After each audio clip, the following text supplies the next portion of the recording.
Assalamualaikum warahmatullahi wabarakatuh, dan salam sejahtera untuk kita semua. Bila kita mengelompokkan pesepeda, terlepas dari jenis sepeda yang digunakannya, setidaknya ada 3 kelompok besar, yaitu pesepeda rekreasi, pesepeda antusias, dan pesepeda kompetitif. Pesepeda rekreasi biasanya bersepeda dengan intensitas sedang sampai rendah. Dan sesuai dengan namanya, tujuan bersepeda bagi kelompok ini adalah untuk mencari kesenangan, menikmati perjalanan dengan sepeda. Biasanya dilakukan di akhir pekan.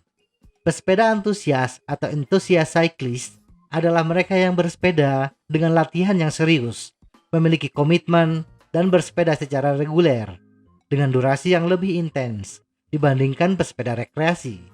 Bahkan bisa dikatakan hampir setiap hari bersepeda. Termasuk dalam kelompok ini adalah pesepeda bike to work. Tujuan yang ingin mereka capai adalah untuk meningkatkan kebugaran tubuh dan menyalurkan kecintaan mereka terhadap aktivitas bersepeda. Sedangkan pesepeda kompetitif, baik yang amatir maupun profesional, adalah mereka yang berlatih keras untuk menghadapi sebuah kompetisi. Kali ini, bahasan kita fokus kepada pesepeda antusias. Dalam upaya meningkatkan kemampuan bersepedanya, pesepeda antusias sering melakukan latihan interval, kekuatan, dan daya tahan dalam durasi yang lama dan frekuensi yang tinggi. Tak jarang pesepeda antusias bersepeda 4-6 hari per minggu dengan jarak tempuh yang jauh. Banyak metode pelatihan yang bisa diterapkan, tetapi setidaknya yang paling populer ada 3 jenis latihan, yaitu sweet spot, high intensity interval training, dan polarized training. Mana dari metode tersebut yang cocok? Tergantung kepada preferensi masing-masing. Semua metode pelatihan sudah teruji, baik secara praktik maupun dari berbagai penelitian. Kali ini kita akan membahas pelatihan terpolarisasi yang lebih cocok bagi pesepeda antusias.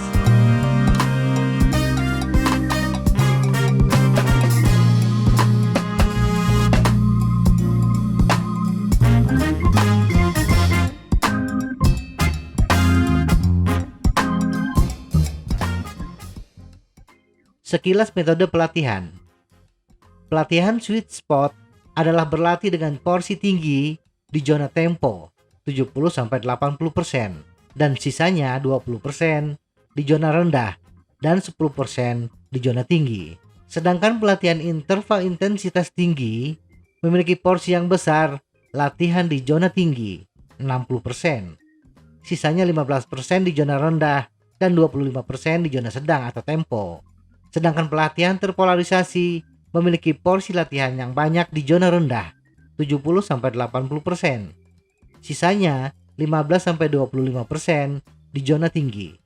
Dan sedikit bahkan menghindari latihan di zona tempo. Zonasi latihan. Dr. Steven Seiler, seorang profesor sport science yang pertama kali memperkenalkan pelatihan terpolarisasi, mendefinisikan 3 zona latihan berdasarkan persentase FTP untuk pesepeda. Dengan zona 1 berkisar antara 50% sampai 79% dari FTP. Zona 2 80% sampai 99% dan zona 3 pada 100% atau lebih. Berlatih berdasarkan FTP, tidak semua pesepeda memiliki alat dukung, yaitu power meter. Karena tujuan pesepeda antusias hanya untuk kebugaran, bukan untuk sebuah kompetisi, dan agar latihan tidak termasuk overtraining, maka kita bisa menyederhanakan ukuran zonasi tadi. Walaupun tentu bukan hasil yang optimal, penyederhanaan zonasi latihan adalah berdasarkan kecepatan sepeda. Kecepatan erat kaitannya dengan power. Semakin tinggi power, semakin cepat sepeda. Yang kita butuhkan adalah data kecepatan maksimum kita. Data ini mudah kita dapatkan dengan menggunakan aplikasi di smartphone.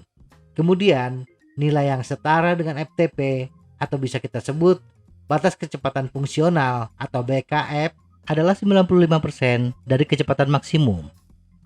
Jadi, zonasi pelatihan berdasarkan kecepatan adalah zona 1 atau zona rendah bersepeda dengan kecepatan 50% sampai 79% dari BKF. Zona 2 dengan kecepatan 80 sampai 99% dari BKF.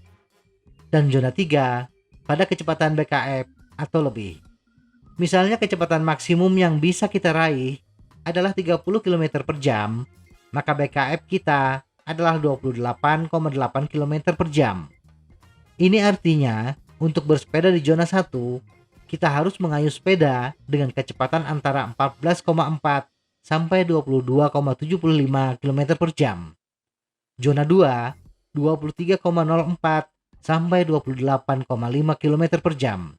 Dan zona 3, 28,8 km per jam ke atas. Pelatihan terpolarisasi. Pelatihan terpolarisasi adalah cara mengatur rencana pelatihan di mana sebagian besar porsi latihan dilakukan pada intensitas rendah atau tinggi. Karena bahasan kita pelatihan terpolarisasi untuk pesepeda antusias yang rata-rata berlatih atau bersepeda tanpa didampingi pelatih, maka latihan harus disesuaikan dengan kebiasaan masing-masing pesepeda. Bagi pesepeda kompetitif, biasanya latihan dihitung per hari. Misalnya dalam 1 minggu, 5 hari bersepeda. Maka mereka bisa mengatur 1-2 hari bersepeda di zona 3. Tetapi bagi pesepeda antusias, berkonsentrasi melakukan latihan di zona tertentu untuk 1 hari agak sulit. Maka yang paling realistis adalah membagi latihan per hari atau sekali bersepeda.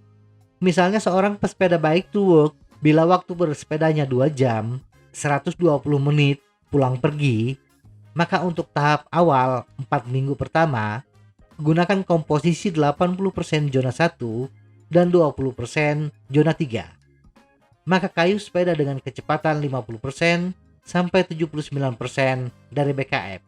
Untuk contoh kita, berarti bersepeda dengan kecepatan antara 14,4 sampai 22,75 km per jam ketika berangkat dan pulang. Dan 24 menit terakhir, kayuh sepeda dengan kecepatan di zona 3. Kecepatan 28,8 km per jam ke atas. Pola tersebut juga bisa diterapkan bagi pesepeda non-bike to work. Terlepas dari berapa hari bersepeda dalam seminggu, yang penting setiap bersepeda, kayuhlah sepeda dengan kecepatan 50% hingga 79% dari BKF. Selama 70-80% dari durasi bersepeda yang direncanakan. Dan sisanya 30-20% kayuh sepeda dengan kecepatan sama dengan BKF atau lebih. Peningkatan. Pada periode awal 4 minggu pertama, lakukan bersepeda sesuai dengan durasi yang biasa dilakukan. Misalnya bersepeda 3 kali seminggu. Bersepedalah tetap 3 kali seminggu. Dan di minggu pertama, berlatihlah dengan kombinasi 80% zona 1, 20% zona 3.